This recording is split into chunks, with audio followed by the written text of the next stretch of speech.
welcome to Talking Scotch with me, Pierre Meintjes. Today we find ourselves back in the Speyside region of Scotland, this wonderful area where there are so many distilleries around. We're near the little town of Knockando, and we're going to be looking at this wonderful single malt from Speyside called Tamdhu. Now the example that I've got here with me today is a 10-year-old, unfortunately not available in South Africa yet, and pretty soon there will be some available, but I believe it'll be a 10-year-old and older. Tamdhu means little dark hill, and when the distillery was built in 1897, it was described as being remarkable. Words like most efficient, those sort of words were used to describe this distillery, which was at its time very, very modern. So much so that they even built a railway station to add to the efficiency right outside the distillery to make sure that goods came and went very, very quickly. But like most distilleries in Scotland, as economies changed, went up and down, the distillery itself suffered with its ups and downs and eventually was closed in 2010, luckily repurchased by Ian McLeod Distillers in 2011, and in 2013 completely refurbed and whiskey back in business again. One of the interesting things about Tamdhu though is that it uses sherry casks exclusively. They use first fill and refill, but it's the sherry influence that makes this whiskey what it actually is. And one of the things that they do to make sure that they get the best out of these sherry casks is when they ship them from Spain, they actually ship them whole. So they don't break them down into staves like many other operations do. They bring them back in whole and then they start their business from there. The whiskey itself comes in a very nice container or canister tube. A lot of information on there and it's very elegant. But when you look at the bottle, you'll be struck with just how elegant it actually is. It reminds me of an Art Deco sort of bottle. It's got these lovely rounded shoulders, very elegant label. The bottle tapers down a very heavy base. It's got these lines that are cut into the glass.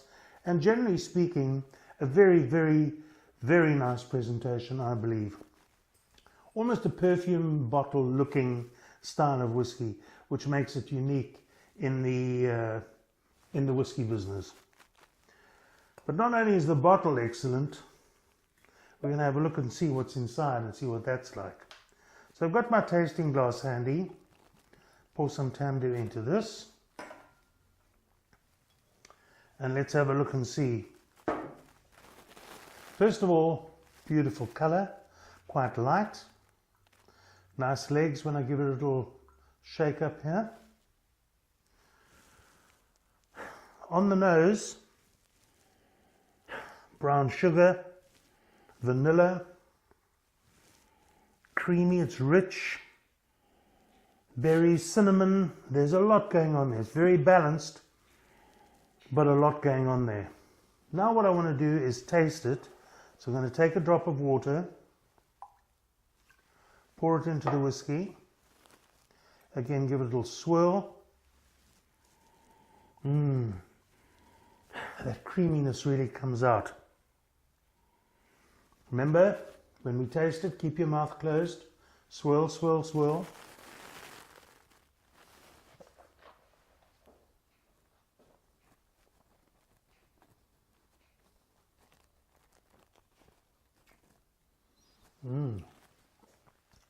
A lovely oily coating. Caramel, chocolate, pepper and spice. No question about that. The sherry influence is undoubtedly there. Citrus fruits. The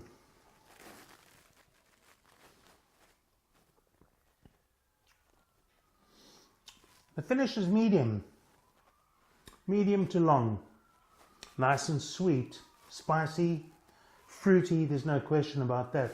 And vanilla flavors come through too as well. But what I like about it, it leaves your palate nice and dry. Wanting more. That's the sherry influence, giving you that moreish. So here's a whiskey that has been matured in sherry casks. It's very well balanced, fruity, chocolate, it's soft, it's creamy. It's really delicious. And I can't wait for it to arrive in South Africa. I'm sure it's going to do very well. So, thanks for watching, and as we say in Scotland, Slanjiva.